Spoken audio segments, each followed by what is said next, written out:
We have the Block family with us here, and they're going to share their journey with CDH. Can you please introduce yourselves and tell us what life was like pre-CDH, and then about the first time you heard the three little words, congenital diaphragmatic hernia? Sure. My name is Bethany Block, my husband Joe Block, and we live in Bethel Park, Pennsylvania, and we have two little girls. Nancy is 5, and then our Mary Claire is 3, and then our CDH baby his name is Zeke, and he's 5 months old. So life before that, the pandemic. Yeah, we found out we were pregnant about 10 days before the pandemic began. The pandemic began. Being home with the kids, my husband was able to work remotely. I'm a nurse practitioner, so I was out in the field a little bit, kind of home with the girls. So a twist to our CDH story is that I should back up actually. My second baby was a really rapid delivery, like side of the road, pushing, emergency things happening there. And so we debated a lot about even getting pregnant with a third because there was just a lot of trauma with that. So I was kind of waiting for the precipitous delivery to be our big bomb that dropped, and I was so worked up my whole entire pregnancy and had all these plans in place for a quick delivery. And so that, the doctors all kind of knew my history and all that. And everything was really, really normal my whole entire pregnancy. And with every pregnancy, I measure a little bit small at the end. So I went at 38 weeks. I've had this with every pregnancy. I went at 38 weeks for just like an ultrasound to just stage fetal growth, and they were always normal. And I knew she was taking a long time. I knew the ultrasound tech. And of course, with COVID, I'm alone. And but I just thought, oh, she's, can't see the baby's in the wrong position, something like that. So the ultrasound tech was the first one. Her name was Mary Beth. I'll never forget her. But she was the first one that told me that the stomach was enlarged and she thought the intestines were in the baby's chest, and that she was going to call maternal fetal medicine at the hospital and get us in. So this was like a really hard day, but I went to my car and was just trying to piece it together. And I have a NICU nurse friend she was the first time I heard the words congenital diaphragmatic hernia, and I was alone in my car and panicked, and I couldn't even drive for the longest time. The ultrasound tech actually offered to drive me home because she knew, she didn't give me the diagnosis, but she knew it was serious, and everything moved really quickly from there.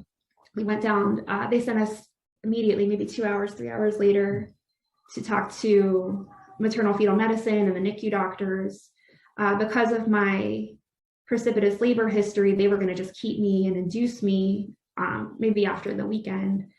But it was terrible. I mean, I always say they didn't put a granule of sugar on it. It was such a late diagnosis, and there were no diagnostics really besides this one ultrasound, and they did not sugarcoat anything. And they really couldn't. They were telling us it was right-sided to begin with. It ended up being left-sided, and yeah, it was just really scary. They talked to us about delivering and, that there could possibly not be enough lung tissue there to be viable. So anyways, the stress of those conversations put me in the labor that night. I did have a fast labor again, but I was at the hospital demanding an epidural. And yeah, it was about the whole thing from the time I got the diagnosis until the baby was here was maybe 9 hours. So which is, from what we're reading, so atypical. Usually there's a long drawn out process, a waiting period and anticipation, something, we didn't have. And maybe that was for the better, but it was a really crazy day, to say the least. I mean, our hearts were in our stomachs, and but he came, but that morning started like any other. In fact, I think we had a little squabble that morning. Yeah, we did. It just was, so it was kind of like life wasn't that big of a deal, just we're kind of taking some things for granted. We certainly haven't taken anything for granted since. Mm-hmm. Yeah, I should back up too. I'm a hospice nurse practitioner. So, and I was an ICU nurse. I know a lot, I know like too much really. So just trying to process what they were saying. It was very interesting to be on the other side of the fence, because as a medical professional, you learn all the time, especially in hospice. You know, people are in such acute distress, they can't absorb or understand what you're saying, and really writing things down and using layman's terms. And, you know, I was an ICU nurse for a long time. I have a lot of background, and I couldn't, that was something that really stuck out to me those first couple of days. Was it was like my body couldn't absorb it. I couldn't get my brain. I had him trying to write things down. I couldn't even understand what they were telling me when they were really giving us the diagnosis and the rundown of, if this, then this could lead to ECMO. I mean, I just couldn't even take it in that afternoon. And so they put the fetal monitor on me, and I said, I think I'm going into labor. And I was. So yeah, it was just an incredible heartbreak that day. So That's awful. yeah. Your girls in the middle of all of this. I mean, how did you even call Joe and tell him what was going on? That just sounds like a whirlwind of just bad, you know, just terrifying day. I'm sorry. You're right. You're not the typical case.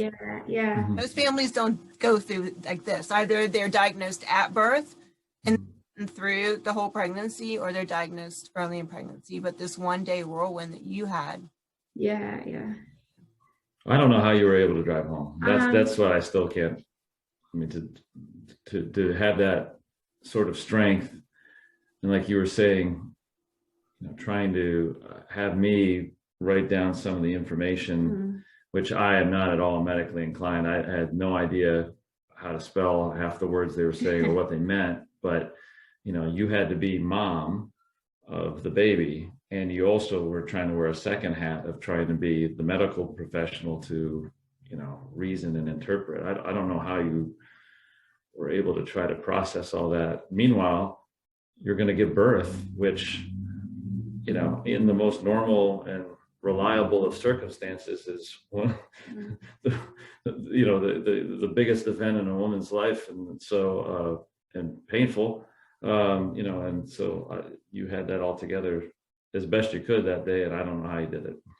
I don't know. I mean, it was an interesting perspective as a medical professional. I mean, you know, they talk about fight or flight and how your body protects you. And I mean, I really, down to my body going into labor, I mean, I really felt like I just took the information as it came and got in whatever zone I needed to be in to get through it. It was a blessing that we didn't know the gender. We waited with all of our kids for the gender, and it was a blessing. It is chaotic as the birth was, to have the "it's a boy" moment, and like, oh, we have a son. It was like the only thing that felt normal that day was that moment, you know. I also think as a medical professional, I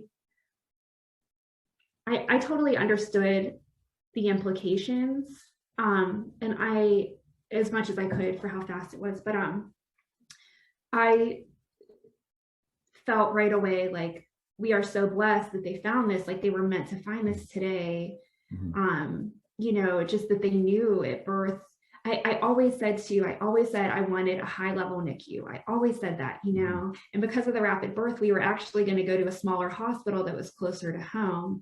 But the pandemic and everything, I just ended up staying with our doctors, with the hospital downtown, with the higher level NICU. So I just always felt like, oh my goodness, we were so meant to find out that day. And I knew whatever was going to happen, and that we were in the best hands possible. And they, you know, they were trying to give me the baby to look at. And I was saying, put the breathing tube down, you know, they were trying to just flash them to me quick. And I understood what needed to happen. And I don't know, I think I just kind of processed it in that way. So yeah, it was, and the girls, I mean, I don't know how I drove home.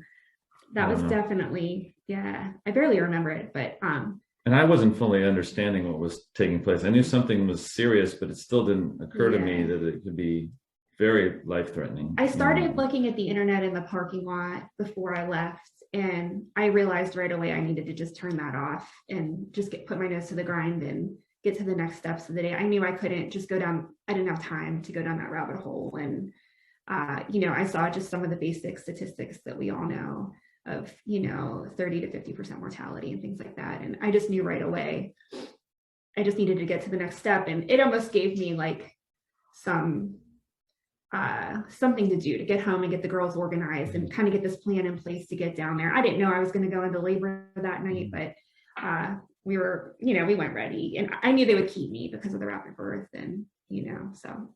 One thing we're really lucky, because of my work and your work too. I mean, earlier in our relationship before we were married, we lived in different states, and we're home now. I mean, her side of the family is all here, so we were able to take the girls over to the grandparents' house. They live a mile or two away. So we definitely sympathize with the families that are, because of it, whatever reason, military or work, in different states away from extended family, because this is, even in the best of circumstances, it's the hardest thing to deal with when your child's sick. And to not have that support, I can't imagine how that is. But we've been lucky that we've had people around. If this had happened to us earlier in life, we wouldn't have had that. So we've been real grateful for that too. That's great. And you have a really good children's hospital with CDH experience right there. And so we do, yeah. Something a lot of families don't. Actually, your state has a couple of really good CDH hospitals. Yeah, CHOP is really good too. I was reading that today as we were like, should we go to CHOP? Yeah. If we could praise Kelly Austin, who's the pediatric surgeon. There are dozens, if not hundreds, of people that helped our son along the way. But boy, she's Kelly Austin, the surgeon. She has this way about her too, that cool and collected. And you think about if you were put in that position to operate on babies, and something as delicate as that, and she did an amazing job, and handles it almost as like a mail carrier or somebody just, this is my job, and here's the next assignment. It's so inspiring to see so many people that are really, really good at what they do, at Children's Hospital and at West Penn too. West Penn Hospital. We were so blessed the whole way. That was something that really stuck with me too. I felt, I would say I'm critical probably of how things are run, and just knowing the things that You're more aware. Yeah, I'm more aware. Yeah. And down to my OB, I had postpartum depression and anxiety after my second baby. So she was really on that whole journey with me, and she was the first person that ever talked to me about postpartum depression. And I saw a therapist and took medications because of her, and we had a really close relationship. And there's no one I would have rather had by my side that day, or even prior to her arriving. Maternal fetal medicine, the high risk doctor, that new kid on the block, Jordan Knight. His name's Jordan Knight. It was hard to remember. Dr. McCarran, the NICU doctor, and then Christina Bishop with OB. It couldn't have been a more empathetic, taking their time with us, understanding the severity of what we just found out that day. And, over at Children's, all the nurses, and Carrie Welsh, the NICU doctor, and delivery doctor, Dr. Alvarado. Yeah, Dr. Alvarado. Yeah. I just really felt, for not knowing, everything went so right, and I really felt so protected. I felt like their hands were just protecting him. I felt like, very informed along the way. And I don't know, and emotionally they took care of us too. Yeah. It wasn't just procedural. And maybe this is the experience that parents have at children's hospitals across the country. I don't know, but in Pittsburgh, in our particular case, for me, again, I don't know anything about, I don't know how a cold happens. I really don't. And they explained everything. They took the extra time. Doctors, not just, just not a nurse would take the time. And are you doing okay? And can I do anything for you? And taking care of him. All those things. That meant so much to us, and it still does, and always will. So he went to Children's that night, and I went over the next morning. Well, I should back up. We went down. His name's Dr. McCarran, but I was calling him Dr. McDoomsday. He was the NICU doctor at West Penn Hospital where I delivered, because he was really, I would have rather known. I was glad that I knew how bad it could be and that he laid it all out. But it was a lot, you know, which I'm sure all the CDH families can relate to. But we went down, they wheeled me down that night before they took him. And the baby's name is Zeke. So we walked in and he said, "Zeke's a freak." He said. He had long fingers and toes. Yeah. But he was doing well. You know, he was doing well, ventilating and perfusing, and, you know, just to hear like, okay, he's doing fine on the vent settings and he's perfusing, and like, you know, his vitals are stable right now. I mean, that was what I needed to send him to Children's that night and kind of keep it going. And so he looking back on it, he was fairly unstable. He was able to have his surgery, his repair post-op day 5, or post-birth day 5, I should say. And but he needed dopamine. His blood pressures were really low, and he needed some support of medications to keep him stable. I don't know. I mean, it was terrible. His surgery was done on our anniversary, our wedding anniversary too. So we spent it in the cafeteria, which was very good. It was good. And we were surprisingly, I don't know if calm is the word, but we were surprisingly accepting of the situation.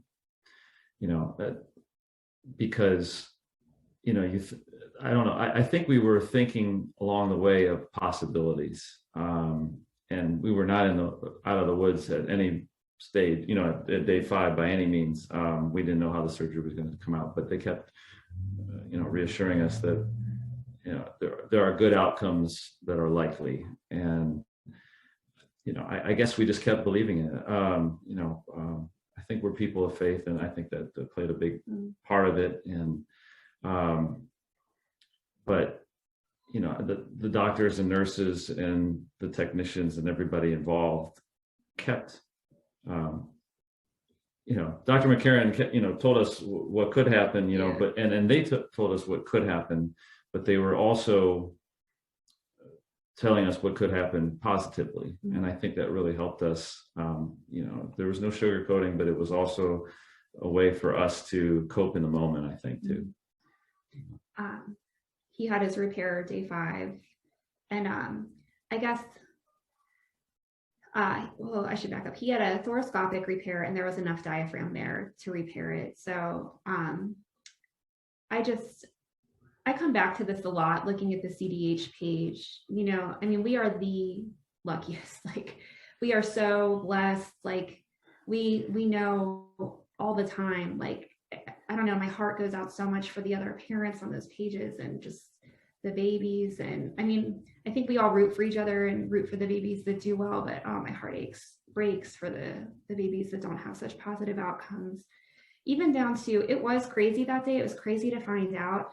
But I don't know how people find out at 20 weeks and have to just have all of that time to like research and fret and dread. And I mean,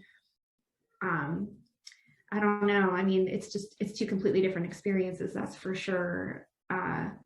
But you know, it wasn't there. They didn't see it on my 20-week ultrasound, which means he probably had more time for lung development, which contributed to his good outcome. So even that, I mean, I see most of the babies end up with the thoracotomy and the patches and all that. So he did well. I mean, he came off of the blood pressure medications and the steroids and all that, I think right before birth, or right before the repair. They did the thoracoscopic repair, and then everybody loves extubation day, right? Like, he was extubated 48 hours later to, you know, and that was that morning I went in, he hadn't been awake, you know, he was on the morphine and the Versed and all of that. So he had barely opened his eyes really to that point. And they were weaning the morphine overnight, and I went in to see him that morning of extubation, and I didn't know that they were going to pull the tube that day. And he was just looking at me like, all right, Mom, let's do it. Let's start. You know, like this is a fresh day. And yeah, he did really well post-op. He did bleed into the space around his liver. And right there, right after surgery, and it resolved on its own. He still needs ultrasounds for it, but and he needed a little bit of blood, but that was really the only complication. His chest tube came out the day after that, and I started staying around the clock once he was extubated. And I mean, really, we were in the NICU it was 17 days. We went home on room air with no feeding support, and I started breastfeeding him right prior to going home. So I mean, it's really we're very lucky. Oh my gosh, we know it. Yeah. Yeah. So How's he doing now? he's doing really well. He smiles all the time. When he's awake, Yeah. he sleeps a lot. He sleeps a lot. Which is completely different than our girls. Yeah. So I guess we're getting some payback from those sleepless nights, but he's such an angel. He's an angel. Yeah, he's a good boy. He's a good boy. He's a good boy. He's small, you know, he's like one first person. But I'm small too. Yeah. So, and we're working with PT a little bit just to meet some developmental milestones. And I mean, we follow up with pulmonology and cardiology and GI. He's constipated a lot, but overall, I mean, he is a miracle. He's just the light of my life. I'm so just overjoyed by him every day. I tell Joe, he'll go to bed at night, the baby, and I'll say, oh, he's so cute. Let's go wake him up. Let's go wake him up and look at him. He's just the sweetest little guy. So and this one, and rightfully so, she is very accomplished in her career, and she's very pro-woman, which I love, because we have our two girls. Right. You know, and they need to see those messages. I think it's very important, and she does too, obviously. But so, you know, we would joke before Zeke was born that, you know, she wanted another girl. And I said, well, you know, I wanted to be a parent of both a boy and a girl. And I don't care how many of which, but I'd like to have both, you know, at some point. And I said, you know, it'd be cool if we got a boy. So I got the boy, right? Yeah. And then as soon as we have the boy, she's so glad we have a boy. I love my little boy. Yeah. So we're very grateful, very blessed. Yeah. And how are the girls doing? How did they handle all of this? Really well. There was this really wonderful, I wish I could think of her name. She was a child life specialist at Children's. Our 5-year-old is very sensitive and empathetic and really takes things to heart. So whenever she, you know, what do you tell them? I mean, they didn't know when I sent them with my parents that day. I didn't know I was going to have the baby that night, and we didn't tell them. My parents just took them camping for the weekend, and but Child Life was really great with giving us resources and just telling us to talk with them and tell them, you know, just kind of matter of factly, you know, brother needs to be in the hospital. He has his tube helping him breathe. Coloring books, the cape, and you know, the masks, and just to try to put it simply for them that, you know, he's special, and this is going to be something that's a little different. But you know, they don't remember. You know, our oldest doesn't remember when her sister was born because she wasn't even 2 yet. So I think that helped a little bit, that they didn't know what a typical, you know, baby being born, you know, usually coming home from the hospital within days. They didn't know that. So it didn't seem that different, I think, to them. And once we came home, I mean, yeah, it's just, they didn't miss a beat. They love it. They're really good big sisters, and really sweet with him. And it's fun now that he's so smiley and laughs, and he loves them, and it's a really nice thing. There's no jealousy, or I think it's gone really, really well with the girls. Yeah. So. Oh, that's great. Yeah. Do you have any advice you'd like to give newly diagnosed parents? Anything you wish you had known other than the craziness that you learned about CDH and gave birth in 24 hours? Let's say a parent is diagnosed at 20 weeks. What would you tell them? That's a good question. Looking back on it, if I had been diagnosed earlier, I think that the Facebook group is huge. I think seeing positive outcomes to give people hope. I think our story is exceptional too, in that he's done so well. I mean, most kids need feeding support and oxygen, but to see those other families that go through the ECMO and kind of the longer haul in these months in the NICU that go home and their kiddos are playing soccer someday, you know, I mean, it seems like diagnostic before they're born is not always all that accurate. And there's a lot of different messages people get. I mean, I know me, whenever that afternoon, when they were telling us to expect 12 weeks in the NICU, I mean, my jaw was on the floor, you know, and so, but I see these babies that are in for 12 weeks that are the kids that play soccer someday, or, you know, or have a really normal, healthy childhood. So I think that for me, if I would have had a new diagnosis, that group would have been a great resource.